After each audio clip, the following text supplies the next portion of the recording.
Bismillahirrahmanirrahim. Assalamualaikum warahmatullahi wabarakatuh. Alhamdulillah, Allahumma aslih umat Muhammadin sallallahu alaihi wasallam wa farij an ummati Muhammadin sallallahu alaihi wasallam warham umat Muhammadin sallallahu alaihi wasallam wa ansyur wahfaz wa ayyid nahdlatal watan fil alamin bihaqqi Muhammadin sallallahu alaihi wasallam. Faslun bima tajibu fihi zakah. Pasal penjelasan harta yang wajib dizakati. Tadi di dalam kitab Safinatun Najah ini tidak mencantumkan zakat fitrah. Di sini hanya mencantumkan zakat harta, zakat mal. Nanti dibaca di kitab yang lain mengenai zakat fitrahnya. Di sini hanya membahas zakat harta. Nah, harta itu wajib dizakati bila terpenuhi syaratnya tentunya. Nah, akan tetapi tidak semua harta wajib dizakati. Tidak semuanya. Harta yang wajib dizakati di sini hanya ada 6. Al-amwal allati talzamu fiha zakatu sittatu anwa'in. Harta yang wajib dizakati ada 6 macam. Yang pertama, an-na'amu, adalah binatang ternak. Tidak semua binatang ternak dizakati. Hanya ada 3 binatang ternak yang wajib dizakati dan jika terpenuhi syaratnya. Yang pertama unta, yang kedua sapi, dan yang ketiga kambing. Ini ketika orang memilikinya wajib dizakati jika terpenuhi syaratnya.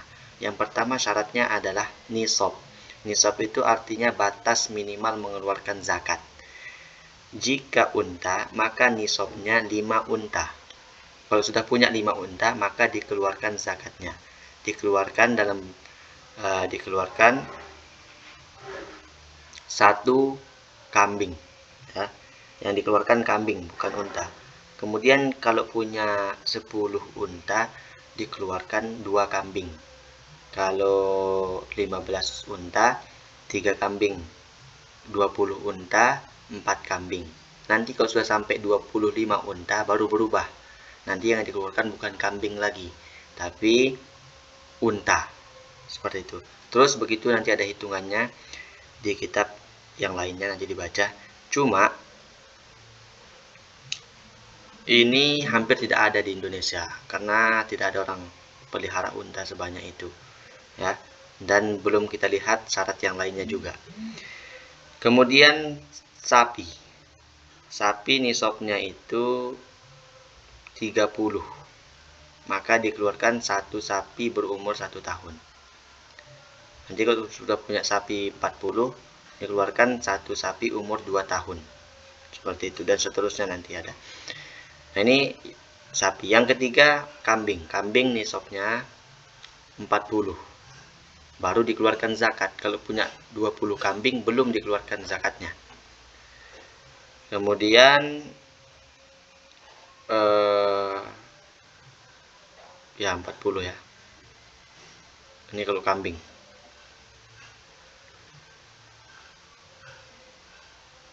Kemudian syarat selanjutnya binatang ternak ini adalah haul. Sudah haul. Haul itu artinya berputar 1 tahun.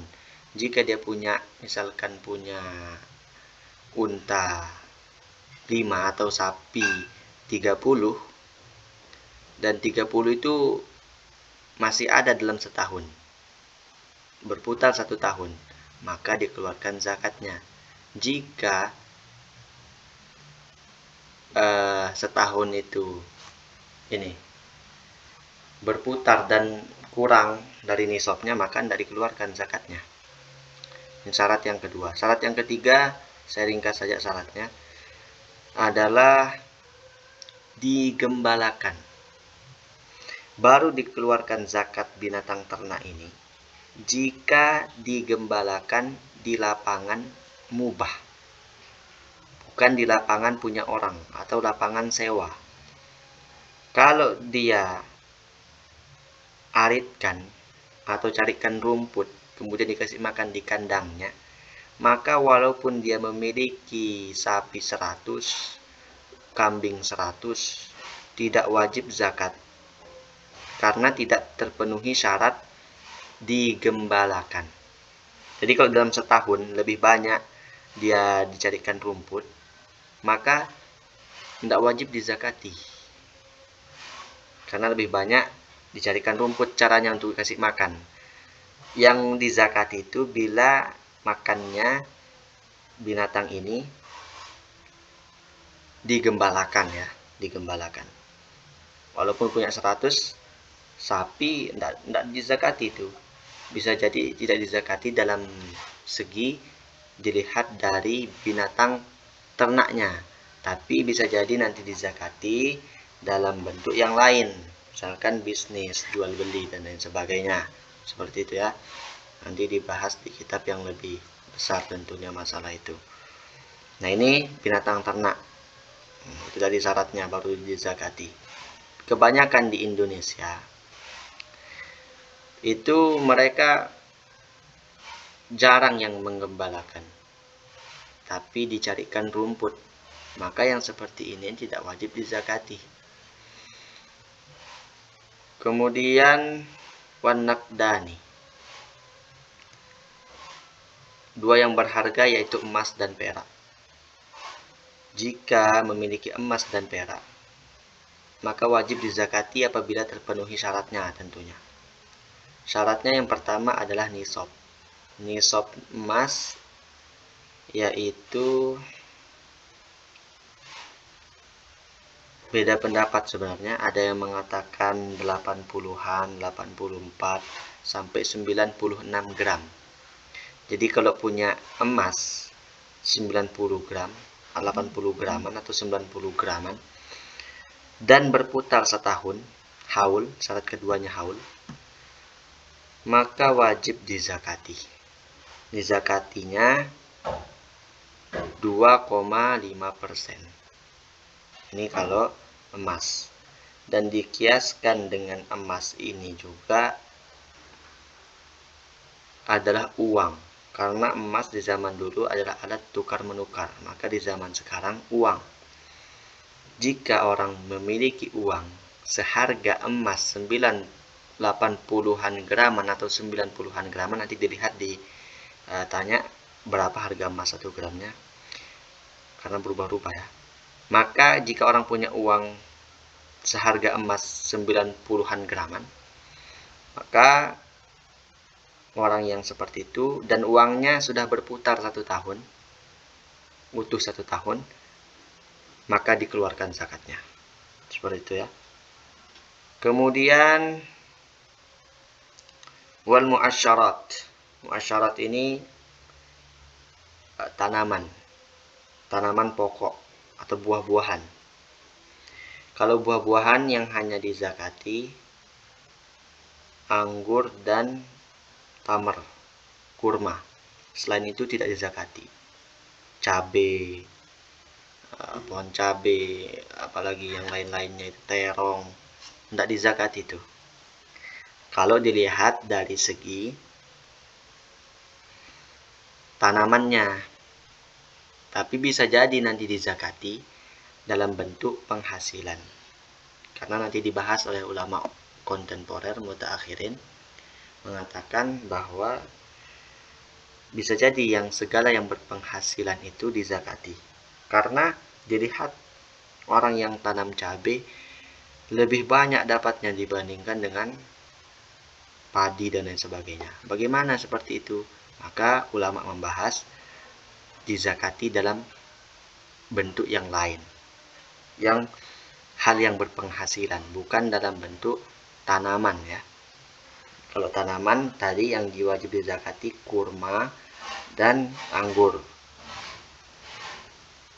Juga makanan pokok yang wajib dizakati, padi itu wajib dizakati. Tentunya ketika memenuhi syarat. Syaratnya yang pertama nisab.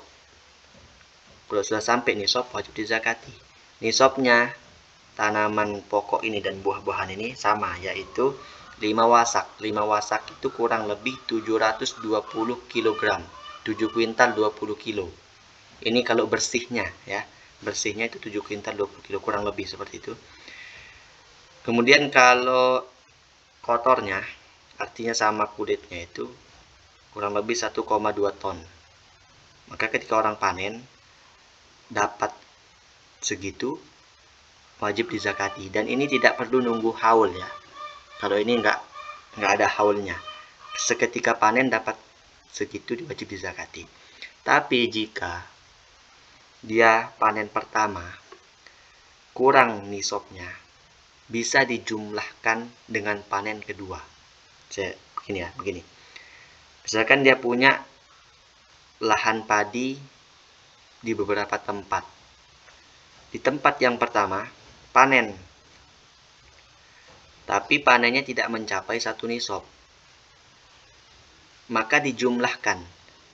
Dia punya tanaman padi di tempat yang lain, maka panen bulan berikutnya dijumlahkan lagi. Dijumlahkan sampai setahun. Jika setahun itu dijumlahkan beberapa panennya itu, kemudian sampai 1 nisab, maka dizakati. Seperti itu ya, paham ya? Nanti diulang-ulang lagi. Kemudian wa amwalut tijarah, harta dagangan. Harta dagangan wajib dizakati ketika memenuhi syaratnya. Maka orang yang berdagang harus ingat kapan mulai berdagang, dicatat. Syaratnya yang pertama nisab. Nisab di sini diikutkan dengan nisabnya emas dan perak, yaitu 96 graman jika emas ya. Kalau perak itu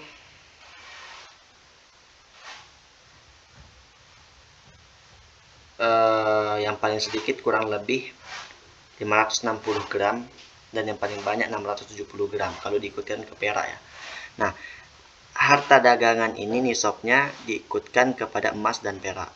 Kalau emas 90-an graman lah, atau ada juga yang bilang 80-an graman. Nanti dicari berapa, nanti dicari itu.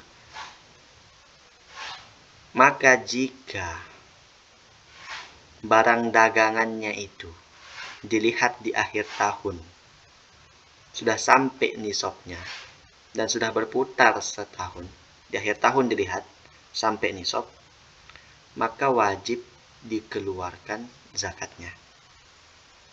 Walaupun ketika dia berdagang hanya dagang yang remeh-remeh, dagang apapun di sini, dagang apapun, jual beli apapun ya, dagang apapun yang remeh. Ketika mulai dagang belum sampai 1 nisab, hanya dagang kecil-kecilan. Tahu-taunya di akhir tahun berkembang dagangannya, akhirnya banyak. Dihitung barang dagangannya itu seharga apa? Seharga emas 90-an graman enggak? Kalau sekarang itu sekitar 6 kurang lebih lah 60 atau 70 jutaan. Jika barang dagangannya itu dihitung sampai 60 atau 70 jutaan, di akhir tahun dilihat, maka dikeluarkan zakatnya. Dikeluarkan zakatnya bukan dalam bentuk barang dagangannya, tapi dalam bentuk uang. Dikeluarkan 2,5%. Nah, sama seperti tadi ini, emas dan perak, uang. Jika orang punya uang 60 atau 70 jutaan dan berputar 1 tahun, maka dikeluarkan zakatnya. Ya, ini harta dagangan. Wajibuha rubu'u usyri qimati urudit tijarah.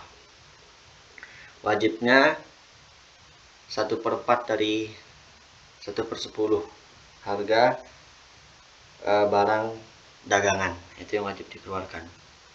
2,5% seperti itu ya. Warikaz. Kemudian harta yang wajib dikeluarkan zakatnya adalah rikas. Rikas itu adalah barang temuan punyanya orang jahiliyah sebelum Islam. Kalau punyanya orang Islam, nggak boleh dizakat, tapi dikembalikan ke pemiliknya kalau punyanya orang Islam. Jadi ini semacam harta karun. Harta karun di zaman dulu, gali kemudian ketemu piring emas. Piring emas punyanya orang jahiliyah zaman dulu, maka dikeluarkan zakatnya langsung seketika ketika menemukan itu juga, nggak nunggu haul. dikeluarkan 20%. Ini banyak ini, karena nggak ada modal, cuma dapat aja kan, maka dikeluarkan menjadi kas. Tapi kalau harta itu adalah walaupun dia gali-gali, tapi ternyata itu punya orang Islam dan ada tanda-tandanya, misalnya tandanya masjid, berarti itu punya orang Islam. Kalau tandanya tulisan yang menunjukkan tentang Islam, maka tidak boleh dizakati, tapi dikembalikan ke pemiliknya. Kalau nggak ada pemiliknya, dikasih ke negara. Beda halnya kalau barang temuan. Barang temuan nanti ada pembahasan tersendiri, lukotoh namanya, nanti ada di kitab yang lainnya. Kemudian yang dizakati juga wal ma'din. Ma'din itu artinya barang tambang. Barang tambang di sini tidak semua barang tambang, hanya barang tambang emas dan perak gitu. Hanya tambang emas dan perak. Tambang minyak, tambang batu bara dalam mazhab Syafi'i nggak ada. Yang ada cuma tambang emas dan perak. Ya, maka ini dikeluarkan zakatnya.